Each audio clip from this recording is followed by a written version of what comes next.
너는 내 떡을 물 위에 던져라. 여러 날 후에 도로 찾으리라. 7에게나 8에게 나누어 줄지어다. 무슨 재앙이 땅에 임할는지 내가 알지 못함이니라.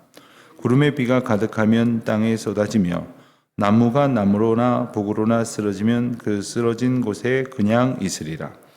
풍세를 살펴보는 자는 파종하지 못할 것이요 구름만 바라보는 자는 거두지 못하리라.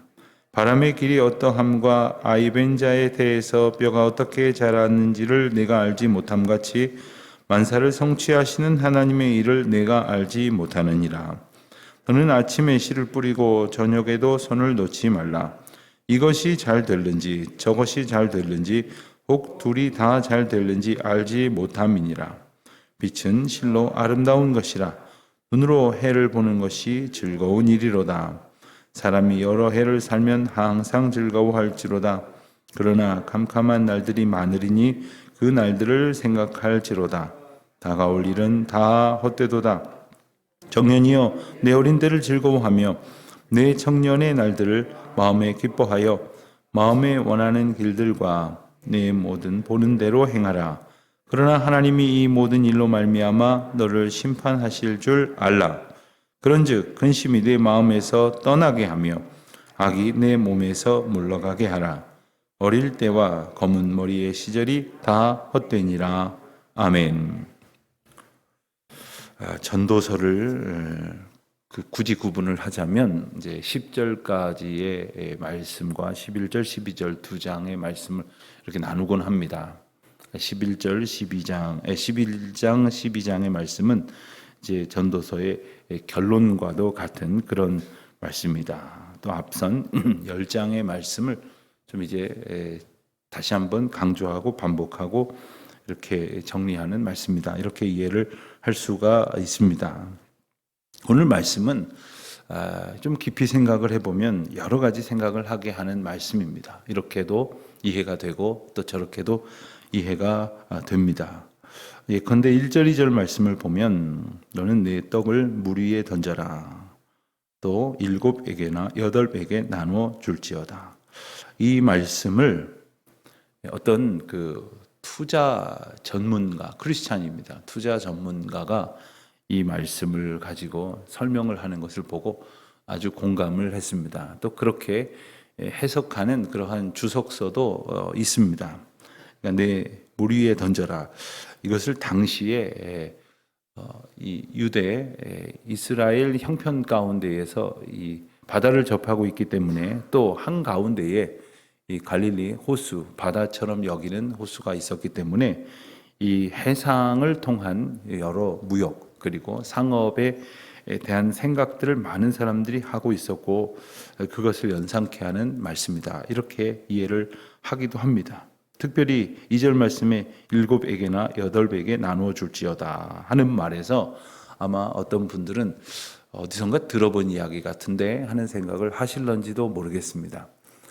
그 주식을 설명하시는 분은 흔히 주식해 보셨거나 아마 들어보신 분들은 이런 이야기를 기억하실 겁니다. 계란을 한 바구니에 담지 말라. 그러다가는 몽땅 다 이제 다 망가뜨려지는 일이 생긴다. 이런 이야기겠죠.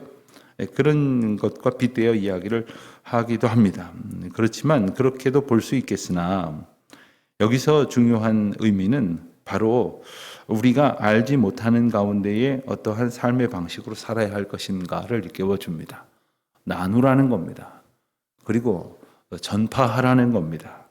떡을 물 위에 던져라. 어떤 주석서를 보니까 1절에 나와 있는 내용이 우리에게는 생소하지만 당시 이스라엘 백성들에게는 아주 흔하게 알려진 한 이야기를 하고 있다고 이렇게 전합니다. 그 이야기의 내용을 간단하게 말씀드리면 이렇습니다. 어느 날 왕이 아들을 데리고 산책을 나갔는데 그만 이제 강가에서 아이를 한눈 팔다가 그만 아이가 미끄러져서 강에 휩쓸려 가게 되었답니다. 그 순간에 찾을 수가 없었는데 이것을 어찌하면 좋을까 하고 열심히 수색을 했는데 찾을 수 없었답니다. 그런데 한 지혜로운 신하가 어딘가에서 분명히 살아있을 것 같다는 생각을 하게 되어서 그 물의 유속과 흐름을 이렇게 살펴보다가 가죽 부대에 이렇게 음식을 담아서 이렇게 띄우곤 했답니다. 정말 거짓말처럼 많은 날이 지나지 않아서 그 왕자가 살아서 발견이 되었습니다. 알고 보니까 정말 그 물 위에 띄워놓은 그 음식, 담아놓은 가죽 부대에서 그 음식을 얻어서 연명을 하여 이제 버틸 수 있다가 구조가 되었다 하는 이야기입니다. 왕이 그 이야기를 전해 듣고 그 가죽 부대의 근원을 찾아서 그 신하에게 큰 상을 내렸다. 뭐 이런 이야기가 유대 백성들에게 전해졌다는 이야기가 있습니다. 우리는 그러니 이 이야기의 배경을 모르면 무슨 말 하는지 모르겠지만 그런 이야기를 들었던 경험이 있는 사람들이라면 무슨 이야기를 하는지 알 것입니다. 문제는 우리가 뭔가 대가를 바라고 그렇다는 것이 아니라 나누고 그리고 증거하는 것이 우리 삶의 자세여야 한다는 것입니다. 특별히 이것은 되찾기 위해서만이 아니라 그 떡을 물 위에 던지라고 하는 것은, 이 곡식을 던지라, 먹을 것을 던지라고 하는 것은 우리에게 참된 생명의 양식으로 오신 예수 그리스도를, 생명의 길을 전하고 증거하고 그리고 많은 사람들에게 나누라는 그런 의미로 우리가 이해할 수 있어야 합니다. 우린 이 세상을 살면서 오늘 투자해서 1년 뒤, 2년 뒤에 거둘 것을 생각을 합니다마는 우리의 삶을 온전히 하나님 앞에 드려서 많은 사람들이 참된 생명의 길을 얻을 수 있는 길을 주님께서 일러 주셨다는 것, 그런 사명을 우리에게 주셨다는 것을 우리가 기억해야 합니다. 우리가 다른 사람에게 밥 한 끼 대접할 수 있습니다. 그가 기억하고 고마워하는지 모릅니다. 그런데 생명의 양식을 나눠준다. 이것은 이야기가 다른 겁니다. 어떤 분들 그렇게 간증하는 분들이 있습니다. 제게 참 소중한 친구가 있습니다. 선배가 있습니다. 이웃이 있습니다. 그가 나를 그리스도에게로 전도했습니다. 저는 그분을 잊지 못합니다. 이런 이야기를 하는 분들을 더러 만나보게 됩니다. 뭐 여러분들에게는 어떤 분이십니까? 만일 여러분은 누군가에게 그런 분으로 혹시 기억이 되십니까? 평생을 살면서 여러분을 그렇게 기억하는 분이 단 한 분도 없다면 생명의 길로 인도하여 나에게 생명의 떡을 나눠준 이라고 하는 그러한 감사의 고백을 들을 수 있는 기쁨이 있겠지만 그렇지 못한 사람, 한 사람에게도 그런 사람이 없다면, 그런 이야기를 하는 사람이 없다면 그저 아무리 밥을 많이 샀어도 참된 생명과 양식을 나누는 삶은 되지 못했을 것입니다. 특별히 우리가 정말로 나눠야 할 것은 생명이라는 것을 기억해야 됩니다. 때를 얻든지 못 얻든지 정말 내게 이 기회가 주어졌는지 그렇지 않은지를 막론하고 열심히 생명의 양식을 전하는 삶, 복음을 전하고 그리고 생명의 길로 선교를 삶으로, 우리의 삶으로 실천한 그러한 이들이 되어야 할 것이겠습니다. 올해도 어느덧 마지막 날이 가까워옵니다. 한 해에 우리 삶도 결산하지만 교회에서도 보면 흔히 여러 가지 재정적인 것을 결산을 합니다. 그러면서 꼭 하는 일이 선교적 사역을 결산합니다. 그러면서 한 해가 지나갈 때에 여기는 이제 조금 더 많이 지원하는 게 좋을 것 같고 또 여기는 하지 않는 편이 차라리 나을 것 같고 이렇게 정돈을 하기도 합니다. 그런데 그것을 결정하는 기준이 무엇이어야 하겠습니까? 어떤 교회는 보니까 올해 보고를 5번 했으니까 여기는 잘하고 있다. 여기는 보고를 1번밖에 안 했으니까 여긴 잘못하고 있다. 여기는 보고를 1번도 안 했으니까 끊어내는 게 맞다. 여기는 보고서에 어렵다는 이야기만 하고 여기는 보고서에 100명, 200명, 300명 전도했다고 하니까 여기다가 더 지원해야 되겠다. 이렇게 그런 걸로 기준을 삼는 경우들이 있습니다. 그런 것도 참고를 해야겠지만 그것만 가지고 기준을 삼을 수는 없습니다.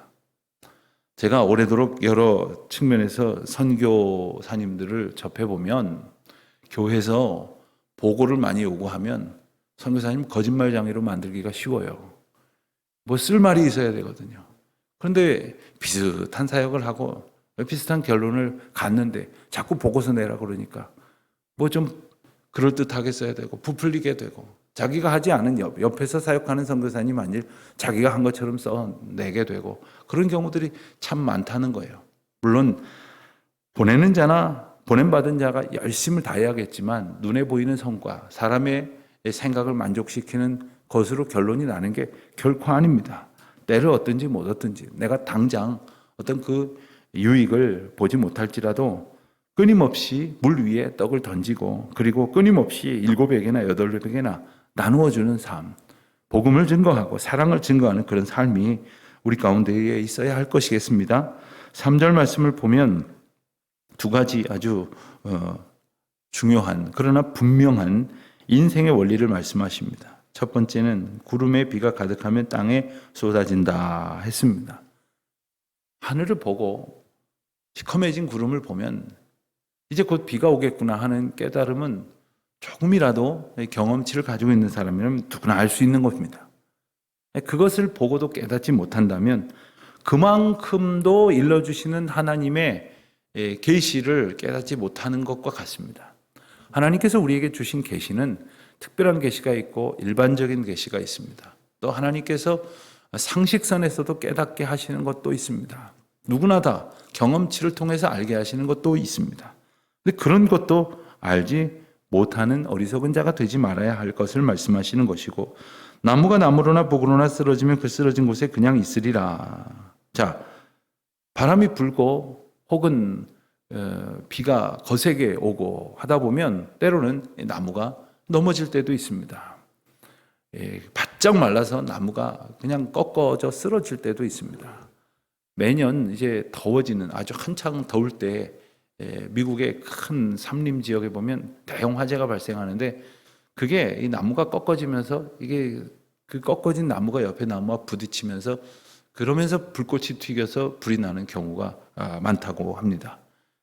참 기묘한 자연 현상이라 하지 않을 수 없습니다. 그런데 자, 나무가 이렇게 남쪽으로 쓰러지면 그 남쪽으로 쓰러진 그대로 있지, 이 나무가 나는 북쪽으로 쓰러지고 싶었는데 그리고서 벌떡 일어나서 북쪽으로 쓰러질 수 없다는 거죠. 이렇게 쓰러지게 되면 그대로 쓰러진 채로 있다는 겁니다. 이래 상황이 벌어져서 결과가 나오면 그 결과는 바꿀 수 없다는 겁니다. 우리가 인생을 예측 불가능하다고 말을 합니다만 이 두 가지는 변함이 없다 하는 거죠. 그런데 또 어떤 사람이 있느냐. 4절에 보면 풍세를 살펴보느라고 파종하지 못하는 자, 또 구름만 바라보느라고 실제로 거두지 못하는 자가 있다는 겁니다. 인생이 그렇게 어리석으니 고민만 하다가 아무 일도 못할 일이 아니라 하나님께서 인도하심을 믿고 그리고 후회 없이 열심으로 행동하라 하는 말씀이기도 합니다. 5절을 보면 바람의 길이 어떠한지 아이벤 자의 태에서 뼈가 어떻게 자라는지 내가 알지 못한다. 그렇습니다. 우리가 알지 못합니다. 계속해서 접하는 일이지만 우리가 알지 못합니다. 그렇듯 만사를 성취하시는 하나님의 일을 내가 알지 못하니 하나님의 뜻은 도무지 알 수가 없어 라는 어리석은 탄식하지 말라는 겁니다. 일러주시는 만큼 감사함으로 깨닫고 내가 알지 못하겠거든 하나님의 지혜와 인도하심을 겸손히 구하며 부르시고 인도하시는 그 자리로 순종하며 나아가야 할 것이고, 6절의 말씀처럼 그저 최선을 다하고 씨를 뿌려야 될 시간엔 씨를 뿌리고 또 거두어야 될 시간엔 거두어야 하고 아침이고 저녁이고 일을 할 것을 주셨을 때에는 열심히 성실과 인내로 감당해야 한다 하는 것입니다.